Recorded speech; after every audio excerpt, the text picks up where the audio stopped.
The Crucible had forged the galaxy's deadliest warriors for 500 years. Its walls had witnessed countless cubs break and rebuild themselves into living weapons. But at 0400 hours on this particular morning, it was about to witness something unprecedented.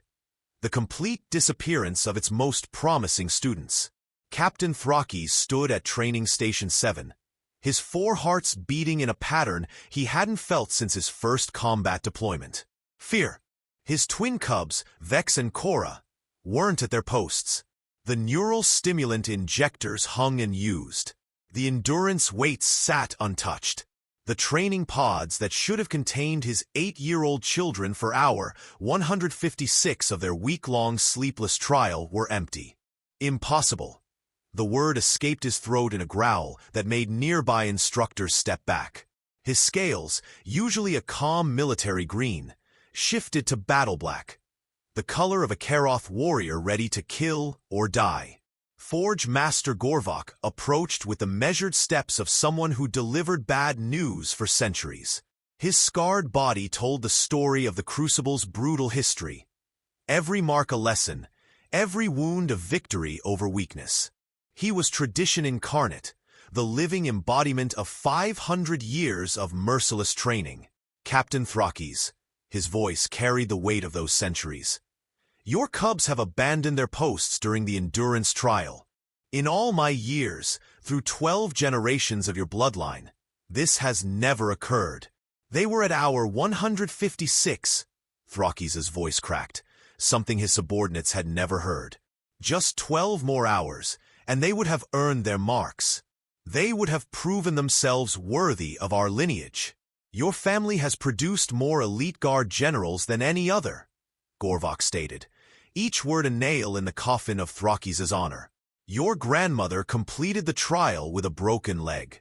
Your father hallucinated for the last 2 days, but never stopped.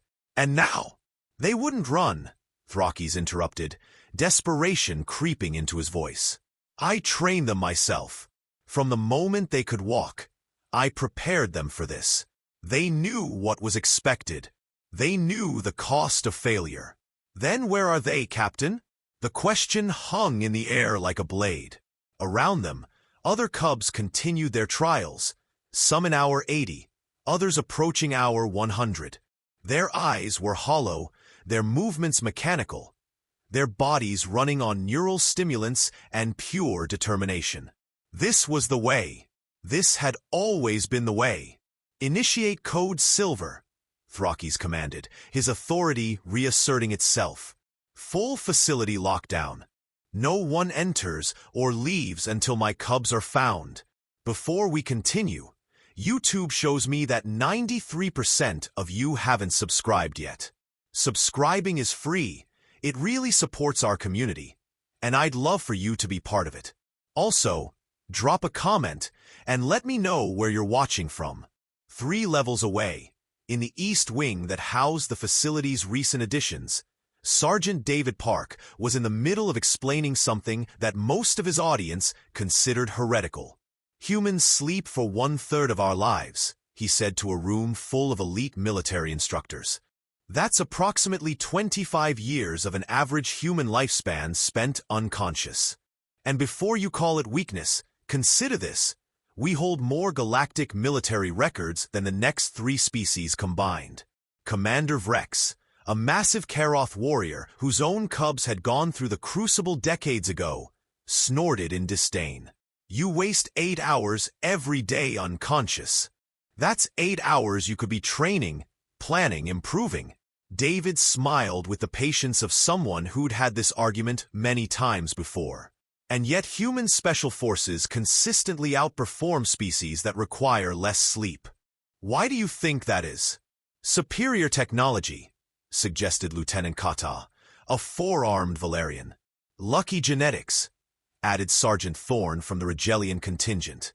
No, David said, moving into a meditation pose. It's because we learned something the hard way through thousands of years of warfare.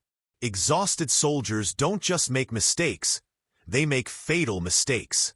A well-rested warrior is worth 10 exhausted ones. He began demonstrating various recovery positions, explaining the science behind each one.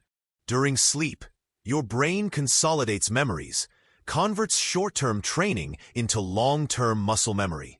Your body repairs micro-tears in muscle fibers, making them stronger. Your neural pathways optimize themselves. A soft sound drifted from his meditation room, almost like snoring. David paused, then chuckled. Even our ventilation system knows when to rest, apparently. That's actually another point. Humans have learned to create environments that promote recovery. Proper temperature, white noise, darkness. The facility alarms suddenly shrieked to life, cutting him off mid-sentence. Code Silver. Honor breach. All personnel to lockdown positions. Through the reinforced windows, David could see security teams spreading through the facility like water filling a container. Every door was being checked, every room searched. This wasn't a drill. All instructors report your current locations. Came the announcement over the comm system. Sergeant David Park, East Wing Meditation Center.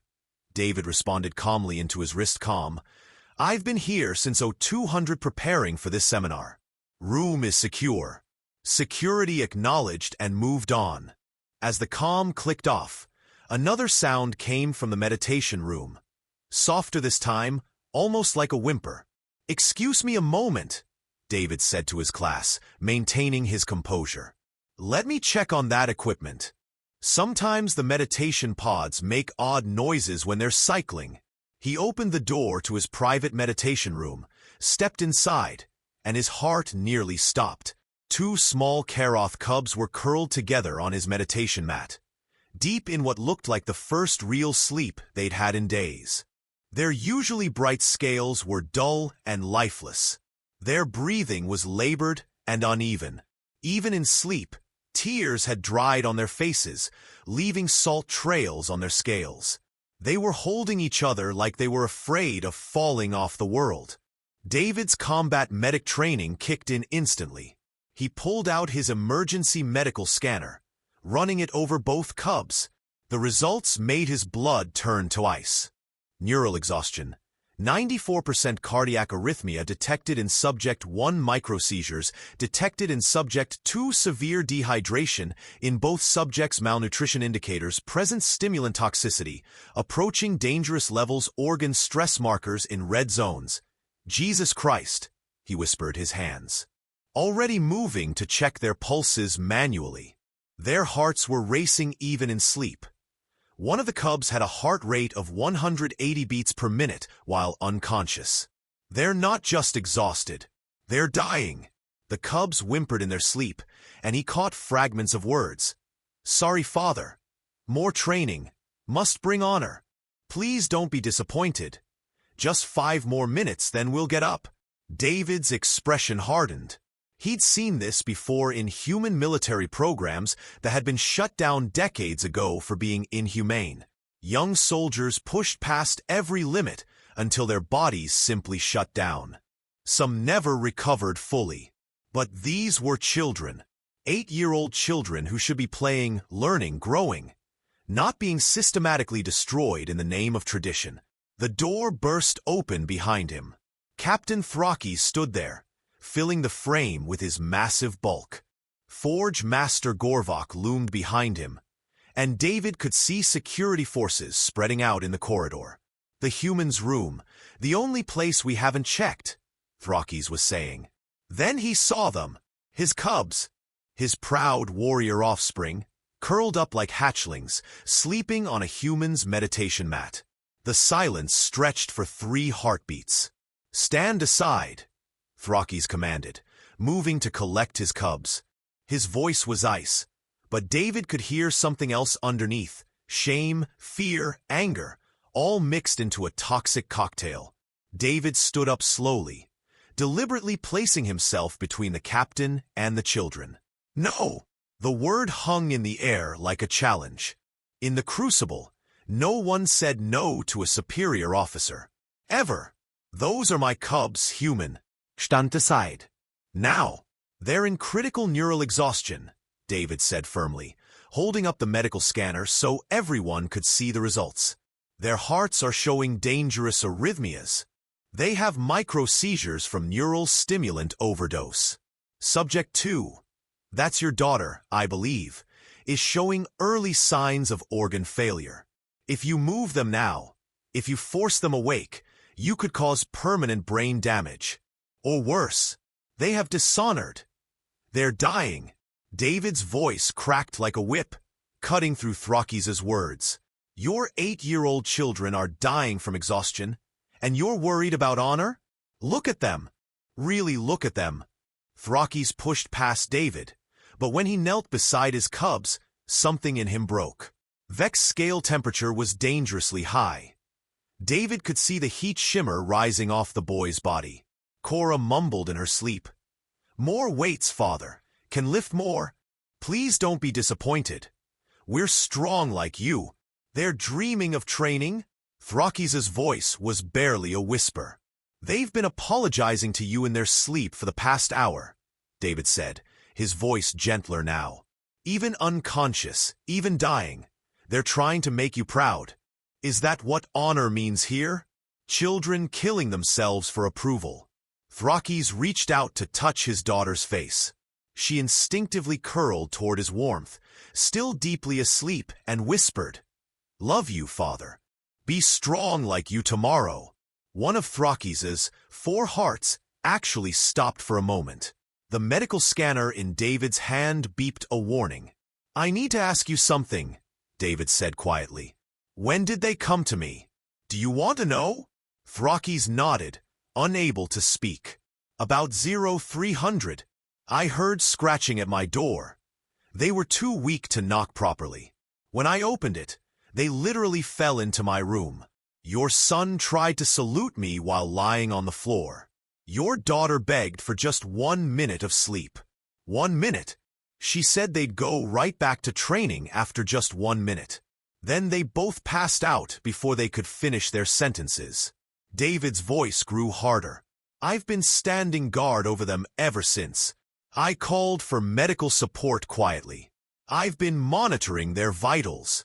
And yes, I was prepared to fight anyone who tried to wake them, because forcing them conscious right now could kill them. The Forge Protocol demands," Gorvok began, stepping into the room. "The Forge Protocol is killing children," David interrupted. "Look at them. Really look. These aren't warriors. They're exhausted, terrified children who push themselves to the point of death, trying to earn approval from adults who should be protecting them." More figures appeared in the doorway, other elite families drawn by the commotion. They saw the mighty Captain Thrakis on his knees beside his unconscious cubs, and for the first time in anyone's memory, tears were running down his scaled face. "My son collapsed yesterday," one mother whispered from the doorway. "I told him to push through. The medics gave him more stimulants." "Where is he now?" "Ward 7, someone answered. "He's been unconscious for 6 hours. My daughter has been hallucinating," another parent admitted. "She keeps seeing enemies that aren't there." The instructors said it was normal. David stood up, addressing the growing crowd. "On Earth, we had warrior cultures too. The Spartans, who created soldiers from childhood. The samurai, who lived by codes of honor so strict that failure meant death. The Navy SEALs, who go through training that breaks most candidates. And they all learned the same lesson," he continued. "You know what makes special forces special? It's not that they never rest. It's that they rest strategically. They understand that exhaustion is the enemy of excellence." "Human weakness," Gorvok dismissed, but his voice lacked conviction as he stared at the unconscious cubs. "Human special forces hold 70% of galactic combat records," David countered. "We didn't achieve that by breaking our soldiers before they could fight. We achieved it by understanding that the mind and body are weapons that require maintenance." The medical team that David had quietly summoned finally arrived, led by Dr. Yalin, the facility's chief medical officer. She took one look at the readings and immediately began issuing orders. "Get 2 emergency pods here now. Start 4 fluids immediately. I need neural stabilizers for both cubs. She turned to Thrakis. Captain, your cubs are in critical condition. Sergeant Park's assessment is correct. Forcing them awake now would cause permanent damage. They need a minimum of 12 hours of recovery sleep, possibly more. Then they fail to forge, Gorvok stated, his voice carrying the weight of tradition. Thrakis stood slowly, his full height making him tower over everyone except Gorvok. When he spoke, his voice carried a different kind of authority. Not military, but paternal. Then the forge fails them. Gasps rippled through the crowd. Someone whispered, "He can't say that." Another voice, "That's heresy." "For 500 years," Gorvok began, his voice rising. "For 500 years, we've been torturing children and calling it tradition," Thrakis interrupted. "Look at my cubs, Gorvok. Look at what our honor has done to them. They're 8 years old. 8. And they nearly died trying to prove themselves worthy of a legacy that cares more about endurance than their lives." He turned to address the growing crowd of parents. "How many of our cubs are in the medical ward right now? How many have we lost over the years to training accidents that were really exhaustion-induced organ failure? How many have we broken before they could become the warriors they might have been? The weak fall so the strong can rise," Gorvok quoted the ancient motto. "They're not weak," David said firmly. "They're children. There's a difference between building strength and destroying spirits. These cubs didn't fail your trial failed them." Dr. Yalin looked up from where she was working on the cubs. "I need to move them to the medical bay immediately. Captain, you should come with us. They'll need familiar voices when they wake." As the medical team carefully lifted the unconscious cubs onto hover stretchers, Vex's eyes fluttered open for just a moment. He saw his father and tried to sit up. "Father, I'm sorry, I failed. I'll go back. I can finish." "Sleep, my son," Thrakis said, gently pushing him back down. "Just sleep. You've done enough. You've done more than enough." "But the family honor." "You are my honor," Thrakis said, his voice breaking. "You and your sister, alive and whole. That's all the honor I need." Vex's eyes closed again, but for the first time in a week, his face looked peaceful. The crowd followed the medical team to the bay, and what they saw there shocked them further. Of the 40 cubs currently in the endurance trial, 30 were showing dangerous levels of exhaustion. Half were experiencing micro-seizures. 3 were in critical condition. "This is not strength," Dr. Yalin announced to the assembled parents and instructors. "This is systematic destruction of developing neural systems. These cubs will need weeks to recover fully, and some may have permanent damage. Then we'll change the system," Thrakis announced. "You don't have that authority," Gorvok said. "Then I'll go to those who do. I'll go to the homeworld if I have to. I'll stand before the High Council and show them what we've done to our children in the name of tradition." "I'll go with you," said Commander Vrex, surprising everyone. "I put 3 cubs through this program. Only 1 survived to adulthood. I told myself the other 2 were weak, but they weren't weak. They were children, and I failed them." More voices joined in. Parents who'd lost cubs, instructors who'd watched young warriors break, even some of the senior staff who'd been harboring doubts for years. David stepped forward. "You don't have to abandon your traditions entirely, but you can evolve them, make them better, stronger, more sustainable." "What would you suggest, human?" Gorvok asked, and for the first time, there was genuine curiosity in his voice rather than dismissal. "Let me show you." 12 hours later, Vex and Cora woke naturally for the first time in over a week. Their first reaction was panic, the deep, programmed terror of cubs who knew they'd failed the most important test of their lives. "Father, we failed. We slept. We dishonored the family." Vex tried to jump up, but his legs wouldn't support him. He'd lost 5 pounds in the past week, All of it muscle mass his body had cannibalized for energy. Thrakis caught his son, holding him gently, something he hadn't done since they were hatchlings. You didn't fail. You survived. That takes a different kind of strength. But the forge is changing, Thrakis said firmly. Sergeant Park has been appointed as our new recovery instructor. You're going to learn a different way to be strong. Over the next few days, David transformed an empty training hall into what he called the recovery bay. It was revolutionary for the Crucible. Soft lighting instead of harsh fluorescence, walls painted in calming blues and greens instead of aggressive reds, meditation zones from various cultures, and most shocking of all, actual beds. Warriors don't nap. One of the older cubs protested when David explained the concept of power naps. David smiled. Want to see something interesting? He lay down in one of the pods, set a timer for 20 minutes, and demonstrated a power nap. When he woke, he immediately went to the sparring ring. Who wants to test my reaction time? Lieutenant Kata volunteered, expecting an easy victory against a just-awakened human. The match lasted 30 seconds. David's movements were precise, his reactions faster than anyone had seen from him before. How? The cubs asked in amazement. Your brain needs time to process what you've learned, David explained. Sleep isn't just rest. It's when your body converts training into muscle memory. It's when your mind solves problems you couldn't crack while awake. Every Earth athlete knows this. We call it sleeping on it. When we have a difficult problem, often, we wake up with the solution. Vex and Korra became his first assistants, teaching other cubs breathing techniques and meditation positions. They showed them how to listen to their bodies instead of ignoring them. But what about pushing through pain? A young cub asked. There's a difference between pushing through discomfort and ignoring damage, Korra explained, wisdom beyond her years in her voice. Discomfort makes you stronger. Damage makes you broken.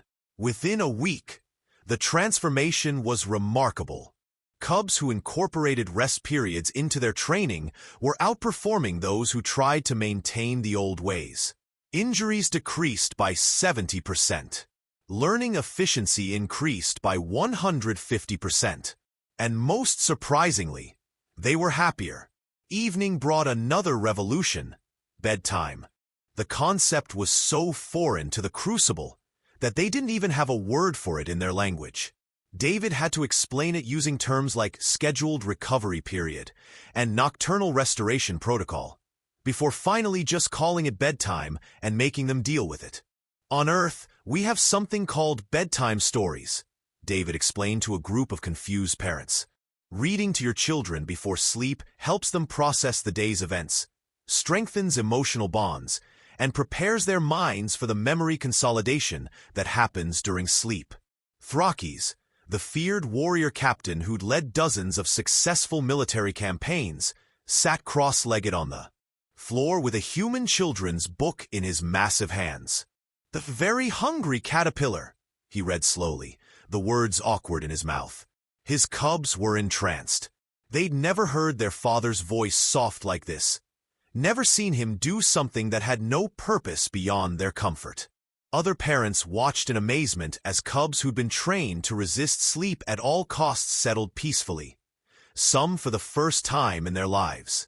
The medical monitors showed their stress hormones dropping, their heart rates normalizing. This is weakness, one traditional instructor muttered. Is it? David asked. Their cortisol levels are dropping. Their growth hormone production is increasing. Their neural plasticity is improving. If weakness makes them stronger, healthier, and smarter, then maybe we need to redefine strength. Even Forge Master Gorvok came to observe these evening sessions. He stood in the doorway, his ancient frame rigid with centuries of tradition, watching cubs curl up with stuffed animals. Another Earth innovation that had caused quite a scandal. Explain the purpose of these comfort objects, he demanded. David handed him a particularly well-worn teddy bear. Touch it. It's soft. Exactly.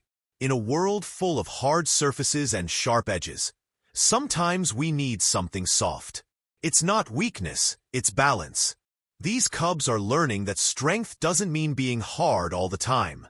500 years of tradition, Gorvok mused, turning the bear over in his scarred hands. Can evolve, David suggested.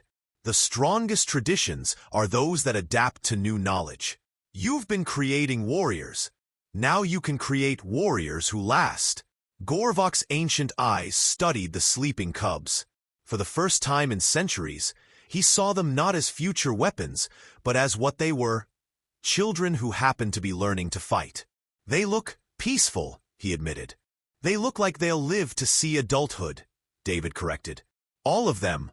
1 month later, the transformation seemed complete. The Crucible had implemented what they called cyclical training. Periods of intense work followed by strategic recovery. Performance metrics were up across every category. Injury rates had plummeted, and the cubs were thriving. Then the inspection team arrived. Admiral Thrakis of the Homeworld Forces took one look at the recovery bay, and his scales turned a color David had never seen before. Something between purple and black that apparently indicated rage beyond normal expression. "What is this contamination?" he roared. "Beds? Meditation? Rest periods? Comfort objects?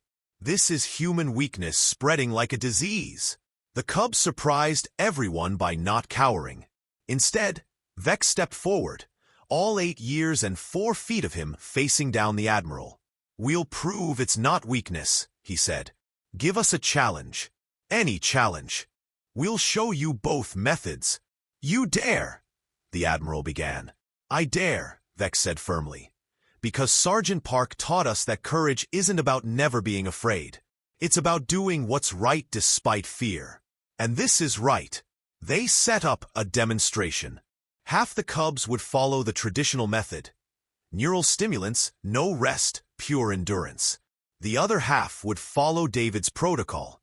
Intense training alternated with strategic recovery periods. "This will prove the old ways are superior," Admiral Thrakis stated confidently.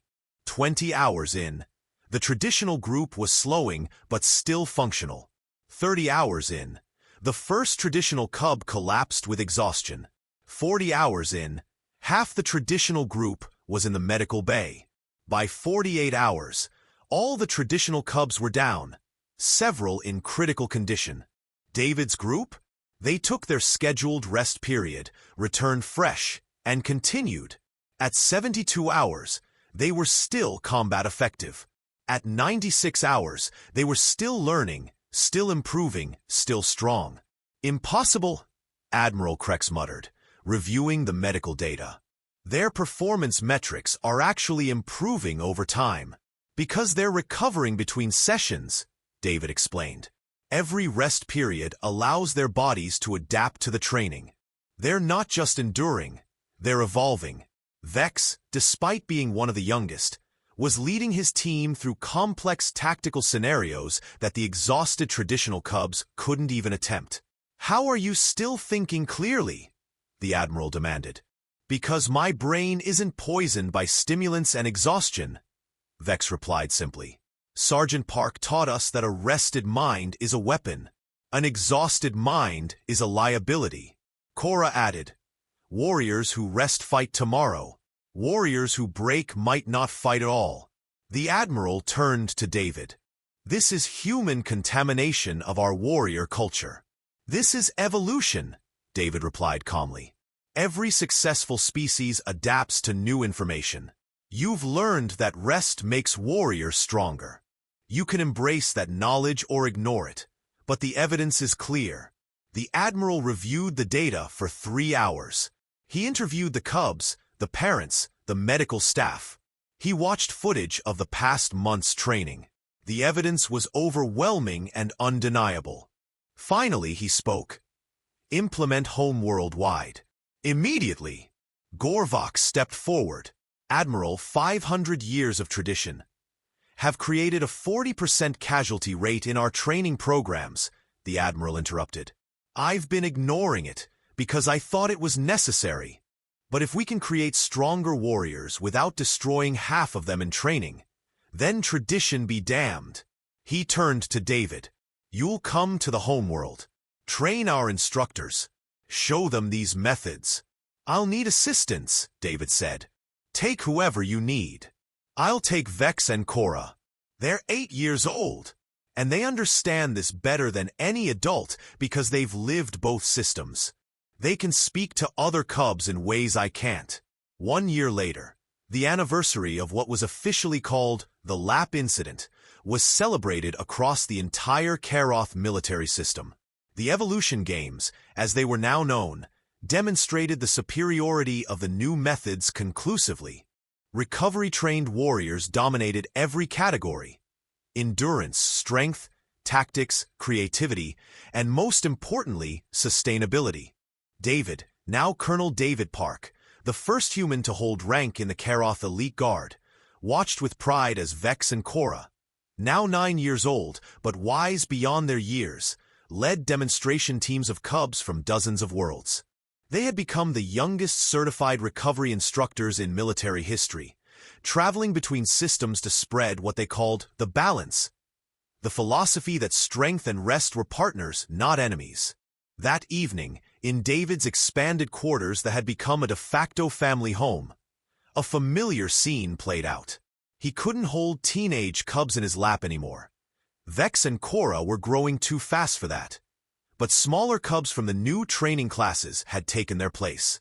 3 little ones, the youngest only 6 years old, were piled on and around him as he told stories of Earth warriors who learned that true strength came from knowing when to fight and when to rest.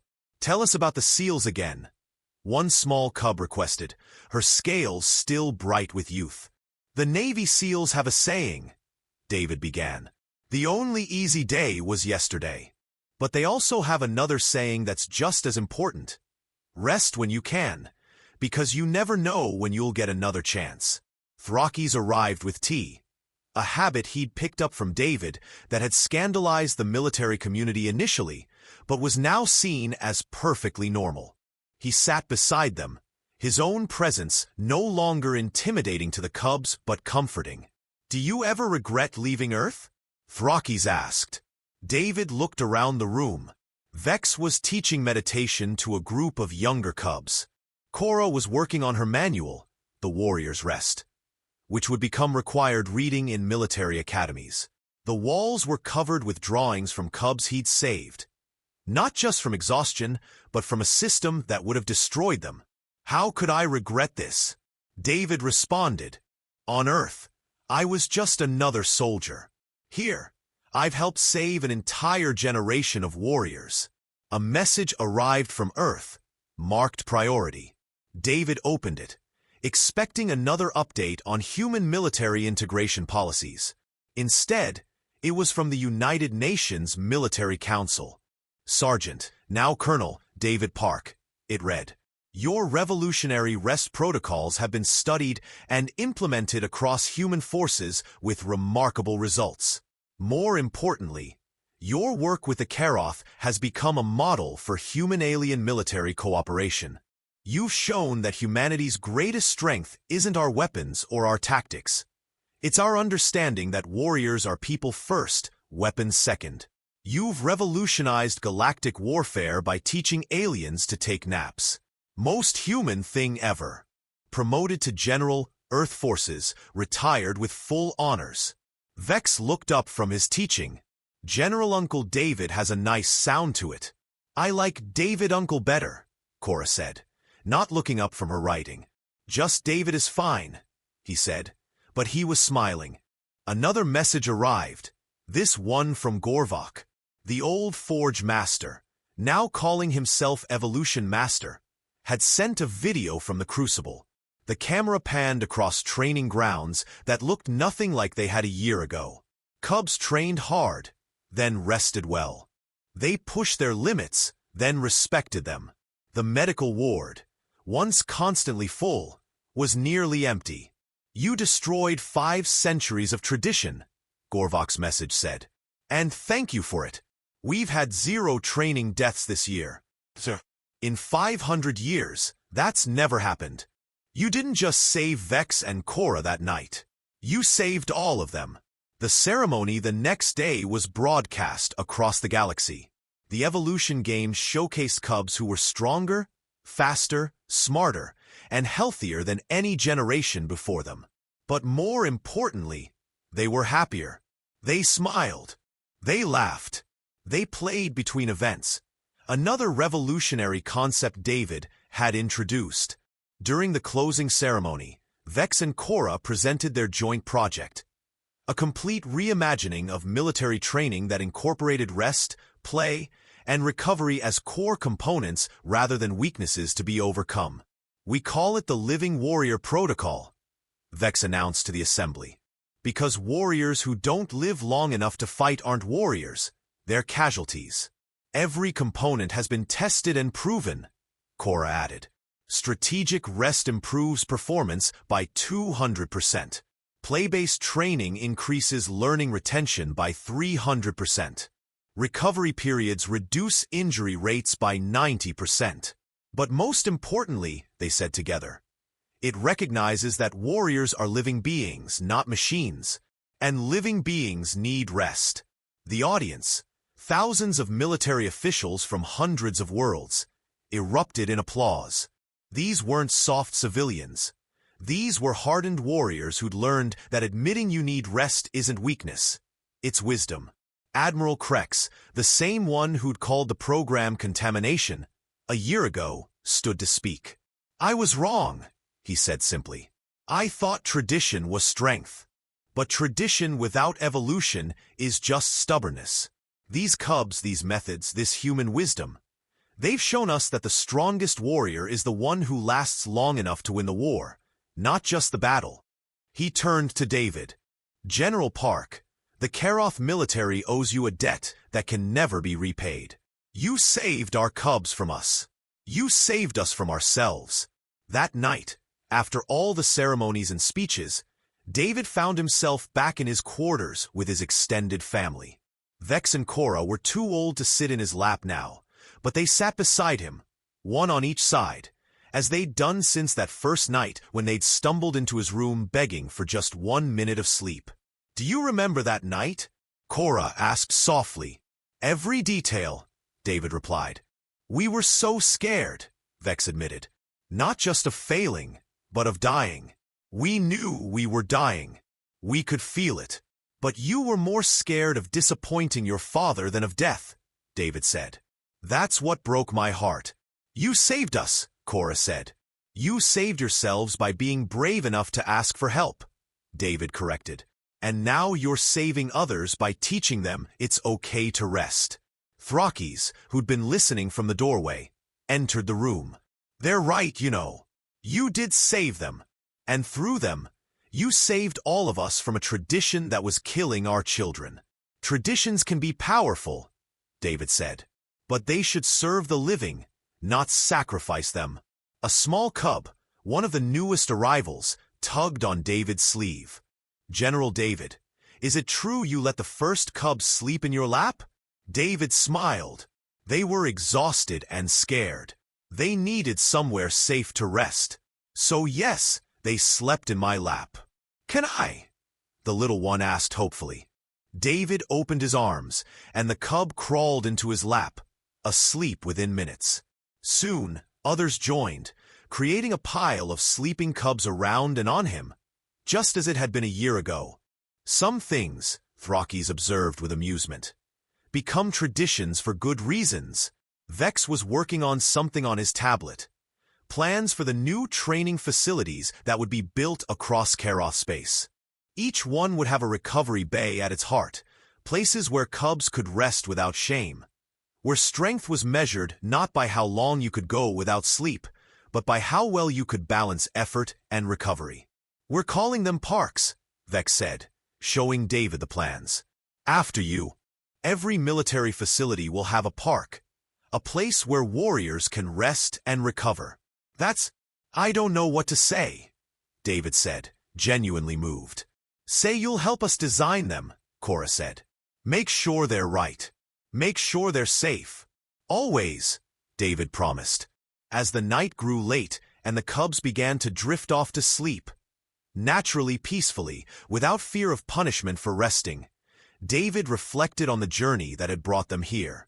It had started with two exhausted children who just needed sleep, and it had become a revolution that transformed an entire military culture. The Forge of Warriors still stood, still trained elite soldiers. But now it forged them with wisdom. The wisdom to know that true strength included knowing when to rest. The motto above its entrance had been changed. Where once it read, "The weak fall so the strong can rise," it now read, "The strong rest so they can rise again."